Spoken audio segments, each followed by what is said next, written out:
प्यारे बच्चों, कौशिक हिंदी क्लासेस में आपका पुनः एक बार स्वागत है। कल हमने श्री रामधारी सिंह दिनकर जी का एक लिखित व्यंग्य लेख जिसका नाम ईर्ष्या तू न गई मेरे मन से के बारे में पढ़ रहे थे। आपको ध्यान होगा कि कल हमने पेज संख्या 109 और 110 को पढ़ लिया था, उसकी व्याख्या को भी सुन लिया था। आज उसके आगे के पैराग्राफ के बारे में चर्चा की जाएगी। आपके सामने पेज नंबर 111 का पेज दिखाई दे रहा है। अतः मैं उम्मीद करता हूँ कि आप लोग अपने अपने बुक का निर्देशित पेज सामने लेकर बैठे होंगे। चलिए हम व्याख्या को ध्यान देते हैं। हालांकि शुरुआत तो इसकी पेज नंबर 110 से ही हो रही है। लाइन है कि आप कहेंगे कि निंदा के बाण से अपने प्रतिद्वंदियों को बेधकर हंसने में एक आनंद है, और यह आनंद ईर्ष्यालु व्यक्ति का सबसे बड़ा पुरस्कार है। यानी निंदा के बाण से बेधना यानी किसी की बुराई करना। और प्रतिद्वंद्वी कौन होता है? जो कंपटीटर होते हैं, उसको हिंदी में बोलते हैं प्रतिद्वंद्वी। को बेध कर हंसने में एक आनंद है, यानी हमारे जो प्रतिद्वंद्वी हैं उनकी निंदा करना, उनके बारे में बुराई करना, इससे मनुष्य को हंसी आती है। जो निंदक व्यक्ति होता है, जो ईर्ष्यालु व्यक्ति होता है, वो अपने प्रतिद्वंदियों को बुराई करके और आनंद उठाता है।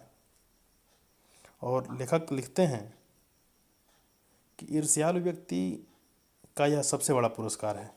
यानी इस प्रकार का जो आनंद आना उसका एक बड़ा पुरस्कार होता है।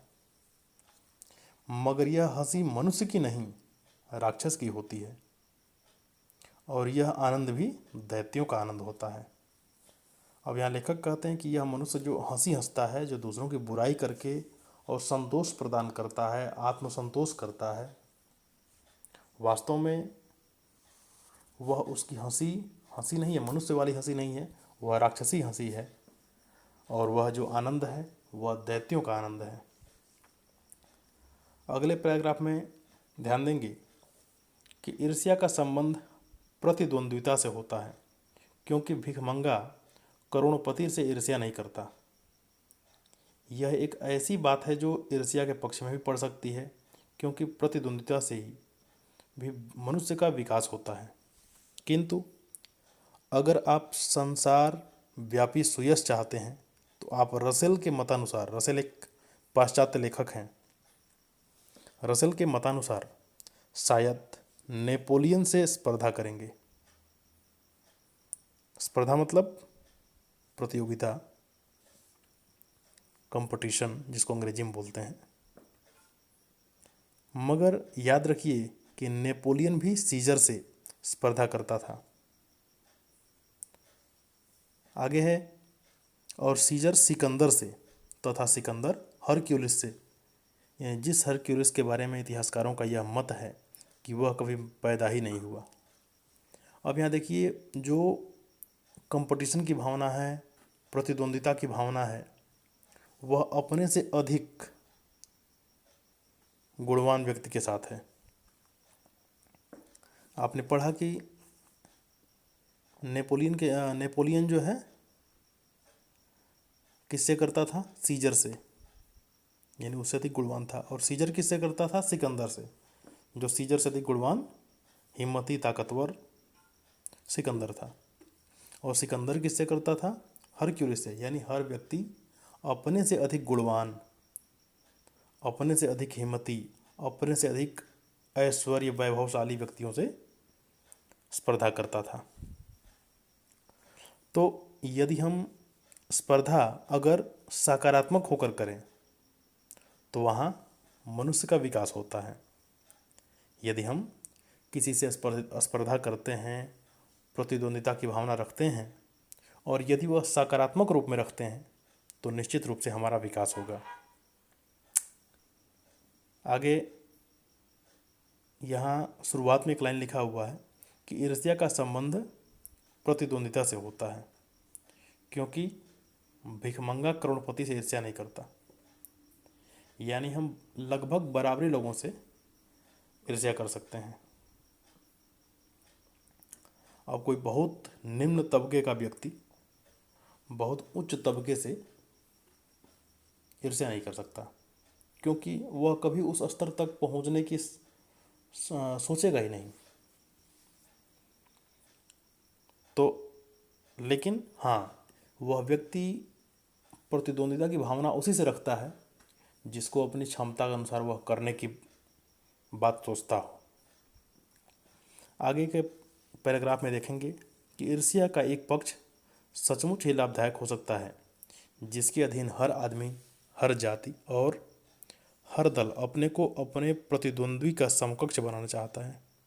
किंतु यह तभी संभव है जबकि ईर्ष्यालु व्यक्ति यह महसूस करता है कि कोई चीज़ है जो उसके भीतर नहीं है, कोई वस्तु है जो दूसरों के पास है, किंतु वह यह नहीं समझ पाता है कि इस वस्तु को प्राप्त कैसे करना चाहिए, और गुस्से में आकर वह अपने किसी पड़ोसी, मित्र या समकालीन व्यक्ति को अपने से श्रेष्ठ मानकर उससे जलने लगता है, जबकि वे लोग भी अपने आप से शायद वैसे ही असंतुष्ट हों। अब यहाँ देखिए लेखक का क्या कहना है कि ईर्ष्या का एक पक्ष तभी लाभदायक होता है, यानी ईर्ष्या करना तभी लाभ उसमें मिलेगा जब हम जिससे ईर्ष्या करते हैं उसके जैसा अपने आप को बनाएं। यानी जिससे हमारी जलन है, जिसके बारे में हम बुराई करते हैं, जिसके बारे में हम निंदा करते हैं, यदि हम अपने आप को वैसा बनाएं तब ईर्ष्या करना लाभदायक होता है, क्योंकि वैसा हम बनाएंगे तो हमारे जो अवगुण होंगे वो समाप्त होंगे, जो हमारी अक्षमताएं होंगी, अयोग्यताएं होंगी वो दूर हटेंगी और उसके स्थान पर गुण और सद्व्यवहार, योग्यता, क्षमता का विकास होगा। तो जब ऐसे विकास होंगे तो निश्चित रूप से हमारा भी सर्वांगीण विकास होगा। आगे है कि ईर्ष्यालु व्यक्ति यह तभी सोचने लगता है कि जो उसके पास है, जो दूसरों के पास है, उसके पास नहीं है। तो जब इस तरह की भावना सोचेगा तो आप देखिए यहाँ लिखा हुआ है कि किंतु यह तभी संभव है जबकि ईर्ष्यालु व्यक्ति यह महसूस करता है कि कोई चीज़ है जो उसके भीतर नहीं है। यानी हम यह जब जिससे जलेंगे, जिसके मन में, जिसके प्रति हम प्रतिद्वंदिता का भाव रखते हैं, तो यदि हम सोचें कि भाई उसके अंदर वो चीज़ है, मेरे अंदर नहीं है, तो उसको हम कैसे प्राप्त करें। जो गुण उसके अंदर है, जो व्यवहार उसके अंदर है, जो बात उसके अंदर है, वह हम कैसे प्राप्त करें, हमारे अंदर कैसे आएगा। तो वह कैसे को प्राप्त करने के लिए तरीका ढूंढता है, और वह यदि सही कदम बढ़ाता है तो निश्चित रूप से ईर्ष्या का यह पक्ष लाभदायक होता है। लेकिन यह भी देखा गया है कि जिससे हम प्रतिद्वंदिता कर रहे हैं, जिससे हम जलन रख रहे हैं, हो सकता है कि वह व्यक्ति भी अपने आप से भी असंतुष्ट हो, क्योंकि आपने ऊपर के पैराग्राफ में पढ़ा कि जिस तरह से नेपोलियन सीजर से स्पर्धा करता था तो सीजर ही अंतिम नहीं था। अब सीजर किससे करता था? सीजर सिकंदर से करता था। अब यहाँ सिकंदर अंतिम नहीं है, सिकंदर भी हरक्यूलिस से करता था। यानी कि हर व्यक्ति अपने से उच्च व्यक्ति से स्पर्धा करता है। तो यदि हम अपने मन में ऐसा करें तो निश्चित रूप से विकास होगा, और हर व्यक्ति यदि स्पर्धा की भावना रखे, सकारात्मक भावना रखे, तो निश्चित रूप से उसके अंदर असंतोष होगा तो वह उसको प्राप्त करने का प्रयास करेगा। और जब प्राप्त करने का प्रयास करेगा, यदि वह प्राप्त करने के लिए सकारात्मक कदम उठाता है तो निश्चित रूप से उसका विकास होगा। आगे है कि आपने यह भी देखा होगा कि शरीफ लोग अक्सर यह सोचते हुए अपना सिर खुजलाया करते हैं कि फला आदमी मुझसे क्यों जलता है, मैंने तो उसका कुछ बिगाड़ा नहीं। फिर अमुक व्यक्ति इस कदर मेरी निंदा में क्यों लगा हुआ है। सच तो यह है कि मैंने सबसे अधिक भलाई उसी की है। अब यहाँ देखिए क्या लिखा है कि शरीफ लोग ये अधिकांश सोचा करते हैं। जैसे कभी कभी आप भी इस बात को सोचते होंगे, कभी आपके इष्ट मित्र दोस्त लोग जो है कुछ इस तरह का व्यवहार करते होंगे, तो आपके मन में यह विचार जरूर आ जाता होगा कि आखिर मैंने इसका क्या बिगाड़ा है, मैंने तो इसका भला किया है, फिर भी यह मुझसे क्यों जलता है। तो ये सोचते हैं कि मैं तो पाक साफ हूँ, मुझ में किसी भी व्यक्ति के लिए दुर्भावना नहीं है, बल्कि अपने दुश्मनों की भी मैं भलाई से ही सोचा करता हूँ। फिर ये लोग मेरे पीछे क्यों पड़े हुए हैं, मुझ में कौन सा वह ऐब है, ऐब मतलब कमी, जिससे दूर करके मैं इन दोस्तों को चुप कर सकता हूँ। तो आगे लिखा कि ईश्वर चंद्र विद्यासागर जब इस तजुर्बे से, इस तजुर्बे मतलब कि जो ऊपर बताया गया पैराग्राफ में, इस तजुर्बे से होकर गुजरे, तब उन्होंने एक सूत्र कहा। क्या सूत्र कहा कि तुम्हारी निंदा वही करेगा जिसकी तुमने भलाई की है। यानी आप अगर किसी की भला करते हैं तो एक समय में वही व्यक्ति आपकी निंदा भी करेगा, क्योंकि आपका उससे संबंध है, आप उससे ताल्लुक़ रखते हैं, आपका उससे कोई ना कोई जुड़ाव है। इस वजह से वह आपकी निंदा करेगा ही करेगा। जिससे किसी का संपर्क ही ना हो, जिससे किसी का जुड़ाव ही ना हो, जिससे कोई लगाव ही ना हो, तो वहाँ ना निंदा की बात आती है, न स्पर्धा की बात आती है, कोई बात नहीं आती है वहाँ पे। लोग कहते हैं कि यह व्यक्ति मुझे ही डांटा करता है। आखिर क्यों डांटा करता है? डांटने के पीछे भी रीज़न होता है, क्योंकि वह आपको अपना समझता है। नहीं तो सड़क पर चलते व्यक्ति को क्यों नहीं कोई डांट लेता है? क्योंकि उससे उसका कोई ताल्लुक, कोई संबंध नहीं रहता है। तो इस बात से सिद्ध होता है कि जिसकी हम निंदा हमारी वही करेगा जिसकी हमने भलाई किया है। आगे है कि और नीत्से एक पाश्चात्य विचारक हैं, जब इस कूचे से होकर, कूचे मतलब रास्ता होता है, गली होता है, तो यहाँ पर रास्ता गली से नहीं मतलब है, यहाँ एक तरह से इस प्रक्रिया से, इस तरह के व्यवहार से होकर गुजरने की बात है। तो और नित्य से जब इस कूचे से होकर निकला, तब उसने जोरों का एक ठहाका लगाया और कहा कि यार ये तो बाजार की मक्खियाँ हैं जो अकारण ही हमारे चारों ओर भिनभिनाया करती हैं। अब देखिए, जो निंदित व्यक्ति हैं, जो निंदा करने वाले, जो जलन रखने वाले, जो ईर्ष्या की भावना रखने वाले व्यक्ति हैं, उनको नित्से ने क्या कहा है? नित्से ने कहा है कि ये बाजार की मक्खियाँ हैं जो अकारण ही हमारे चारों ओर भिनभिनाया करती हैं। यानी ईर्ष्यालु लोगों को, निंदा करने वाले लोगों को और जलन की भावना रखने वाले लोगों को नित्से कहता है कि ये बाजार की मक्खियाँ हैं। जिस तरह से बाजार की मक्खियों से आपका कोई संपर्क नहीं है, फिर भी यदि आप उस रास्ते से गुजरते हैं तो कुछ न कुछ आप उड़कर आपके शरीर पर जरूर ही बैठ जाती हैं। तो वो अकारण बैठ जाती हैं, कोई लगाव आपसे नहीं होता। उसी प्रकार जो ईर्ष्यालु व्यक्ति होते हैं वह बिना लगाव के ही निंदा या ईर्ष्या की भावना रखते हैं। आगे है कि ये सामने प्रशंसा और पीछे पीछे निंदा किया करती हैं। कौन? ये मतलब कौन? वही मक्खियाँ। वो मक्खियाँ कौन हैं? ईर्ष्यालु व्यक्ति। हम इनके दिमाग पर बैठे हुए हैं, ये मक्खियाँ हमें भूल नहीं सकती, और चूँकि ये हमारे बारे में बहुत सोचा करती हैं, इसलिए ये हमसे डरती हैं और हम पर शंका भी करती हैं। ये मक्खियाँ हमें सज़ा देती हैं हमारे गुणों के लिए। ऐब को तो ये माफ़ कर देंगी, क्योंकि बड़ों के ऐब को माफ़ करने में भी एक शान है, जिस शान का स्वाद लेने को मक्खियाँ तरस रही हैं। अब देखिए यहाँ कहानी किस तरह से मोड़ ले रही है कि नीत्शे कहते हैं कि जो बाजार की मक्खियाँ यानी कि ईर्ष्यालु जो व्यक्ति हैं, वो सामने मिलने पर प्रशंसा करते हैं और पीठ पीछे निंदा। तो ये समाज में आप भी देखे होंगे, आपके सामने भी ऐसा आया होगा कि आप जिससे मिलते हैं, हो सकता है कि आपसे वो जलन की भावना रखता हो, लेकिन आपके मुख पर आपके जैसी बात करेगा और पीठ पीछे आपकी बुराई करेगा। तो क्यों ऐसा होता है कि हम इनके दिमाग पर बैठे हुए हैं, यानी वो हमारे बारे में क्यों सोचते हैं? क्योंकि हम उनके दिमाग में बार बार क्लिक करते हैं। ये मक्खियाँ हमें भूल नहीं सकती, क्योंकि ये हमारे बारे में बहुत सोचा करती हैं, इसलिए ये हमसे डरती हैं और हम पर शंका भी करती हैं।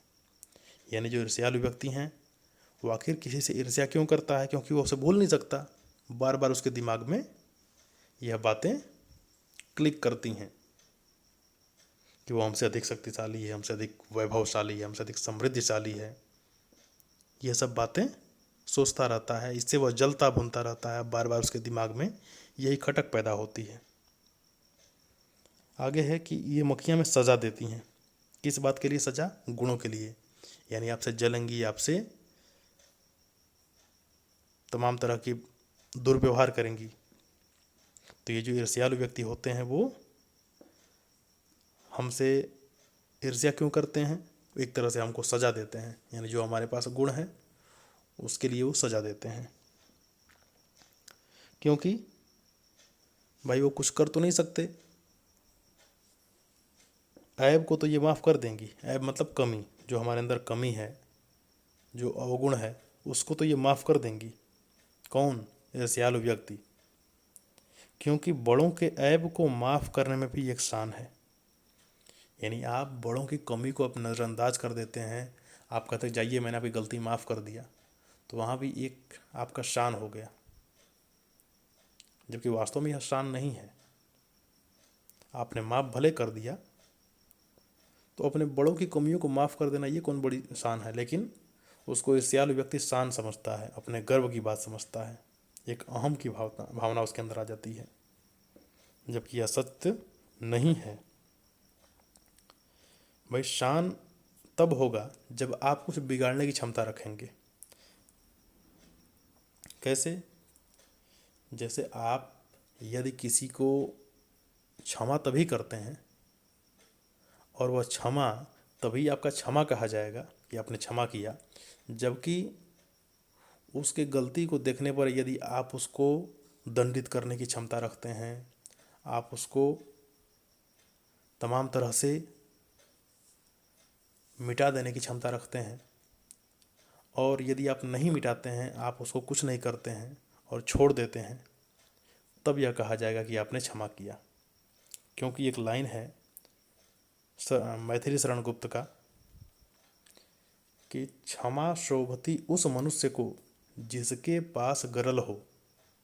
ध्यान देंगे इस लाइन पे कि क्षमा शोभती उस मनुष्य को जिसके पास गरल हो, उस मनुष्य को क्या जो विषहीन विनीत सरल हो। हालांकि यहाँ मनुष्य नहीं है, वो भुजंग के बारे में कहे हैं कि क्षमा शोभती उस भुजंग को। यही असली लाइन है, इसको याद रखिएगा हमेशा कि क्षमा शोभती उस भुजंग को। भुजंग मतलब सांप, सर्प। तो क्षमा शोभती उस भुजंग को जिसके पास गरल हो। गरल मतलब विष। उस भुजंग को क्या जो विषहीन विनीत सरल हो। यानी अब यहाँ ये कह रहे हैं गुप्त जी कि क्षमा शोभती उस भुजंग को, यानी उस सर्प के लिए क्षमा की शोभा देती है, क्षमा उसको शोभा देती है जिसके पास गरल हो, जिसके पास विष हो। यानी जो काट ले, दंश मार दे, तो शरीर में विष फैल जाए और मनुष्य की मृत्यु हो जाए। तो विषधर जो सर्प है, यदि वह किसी को छोड़ दे तब वह माना जाए कि उसने क्षमा कर दिया। लेकिन जिसके पास, जिस भुजंग के पास, जिस सर्प के पास दांत ही ना हो, विष ही ना हो, बिल्कुल शांत है, विनीत है, तो ऐसे जो सर्प है वो अगर कह दे कि हमने क्षमा कर दिया, तो यह एक हास्यास्पद हो जाएगा। तो वही ये जो ईर्ष्यालु व्यक्ति होते हैं ये कुछ कर नहीं पाते, और ये हमारे गुणों के लिए, हमारे ऐब के लिए, हमारे कमियों के लिए यदि क्षमा कर देते हैं, तो यह क्षमा करना कोई क्षमा नहीं होगा। आगे है कि जिनका चरित्र उन्नत है, जिनका हृदय निर्मल और विशाल है, वे कहते हैं कि इन बेचारों की बातों से क्या चिढ़ना, ये तो खुद ही छोटे हैं। यानी जो उत्तम चरित्र वाले हैं, उन्नत चरित्र वाले हैं, स्वच्छ हृदय वाले हैं, विशाल हृदय वाले हों, वे लोग सीधे सीधे कहते कह रहे चलो इनसे क्या चिढ़ना है, ऐसे लोगों से, तो ऐसे लोगों से दुखित होने की बात नहीं है। कौन ऐसे लोग सोचते हैं? जो विशाल हृदय वाले होते हैं, जिनका हृदय स्वच्छ हो, जिनका चरित्र उत्तम या उन्नत हो, ऐसे लोग सोचते हैं चलो इन लोगों की बातों से, इन ईर्ष्यालु व्यक्तियों के क्रियाकलापों से हम क्यों चिढ़ें, क्योंकि अब खुद ही छोटे हैं, इनसे हमें क्या मतलब। हम आगे देखेंगे नेक्स्ट पेज पे। मगर जिनका दिल छोटा और दृष्टि संकीर्ण है, संकीर्ण मतलब बिल्कुल संकुचित, छोटी बात, छोटे साइंस में इसका अर्थ होता है, वे मानते हैं कि जितनी भी बड़ी हस्तियां हैं उनकी निंदा ही ठीक है। यानी जो सूक्ष्म हृदय वाले होते हैं, जो संकीर्ण विचारधारा के होते हैं, जो संकुचित विचारधारा के होते हैं, वह बड़े लोगों की निंदा करने को ही उत्कृष्ट कार्य मानते हैं, उसी को अच्छा समझते हैं।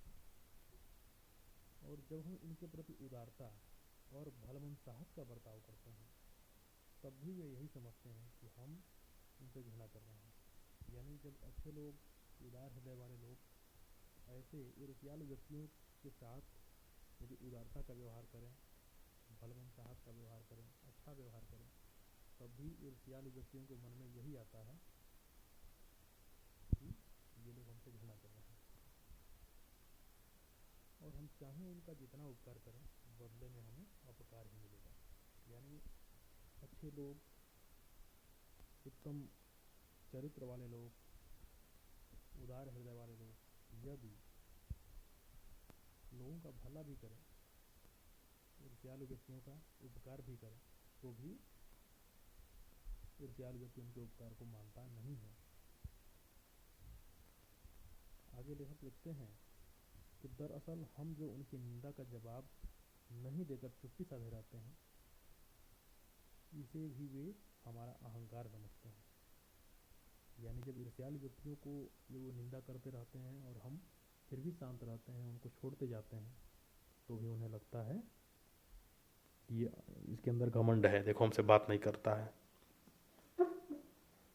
खुशी तो उन्हें तभी हो सकती है जब हम उनके धरातल पर उतर कर उनके छोटेपन के भागीदारी बन जाए। अब देखिए, ये लेखक लिखते हैं कि उन ईर्ष्यालु व्यक्तियों को, उन निंदित व्यक्तियों को तभी खुशी मिलती है जब वो हम उनके साथ वैसा ही व्यवहार करने लगते हैं। यानी वो निम्न कैटेगरी की तरह से बात करते हैं तो हम भी उन्हीं के स्तर पे उतर करके और उन्हीं के जैसे बकवास भरी बातें करें।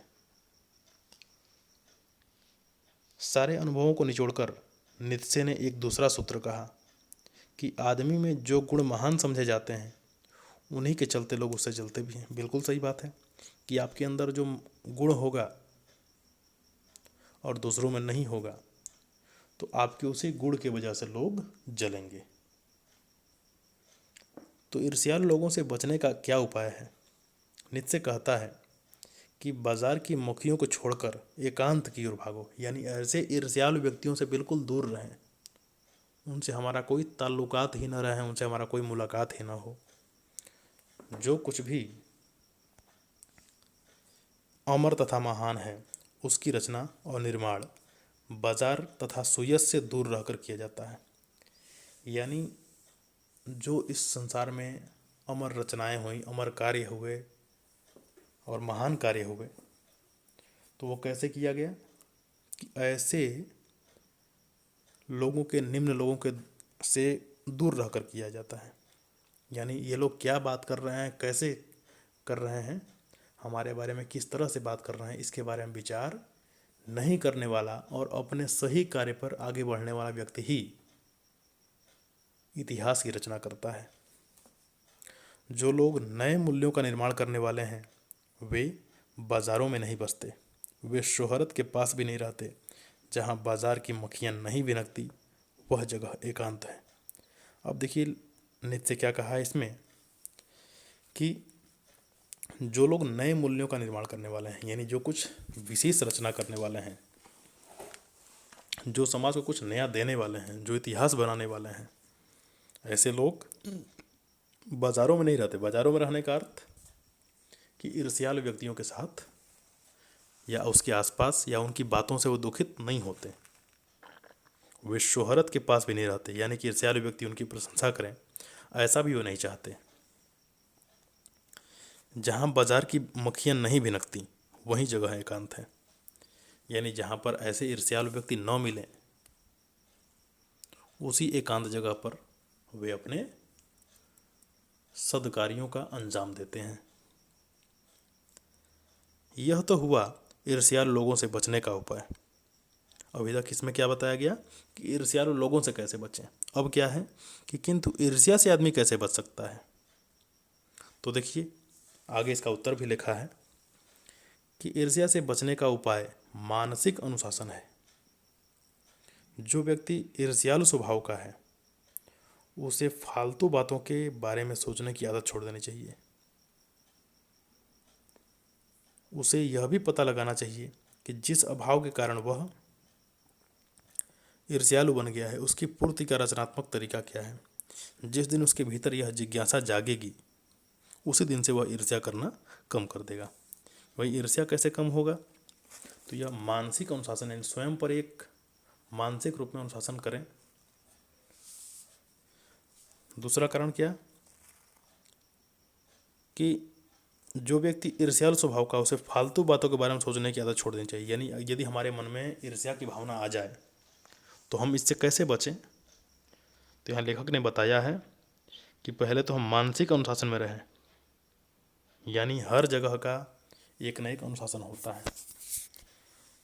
तो हम अपने हृदय में अनुशासन की भावना लाएं।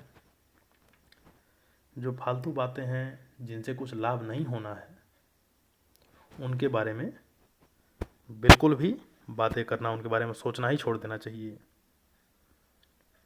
उसे यह भी पता लगाना चाहिए कि जिस अभाव के कारण वह ईर्ष्यालु बन गया है उसकी पूर्ति का रचनात्मक तरीका क्या है।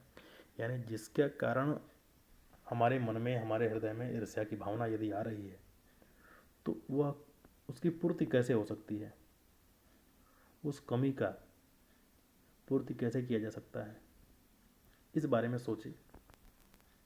आगे है कि जिस दिन उसके भीतर यह जिज्ञासा जागेगी उसी दिन से वह ईर्ष्या करना कम कर देगा। तो जब अपनी अभाव की पूर्ति की जिज्ञासा मन में जग जाएगी तो निश्चित रूप से ईर्ष्या की भावना भी धीरे धीरे समाप्त हो जाएगी। तो हम अपने विकास के लिए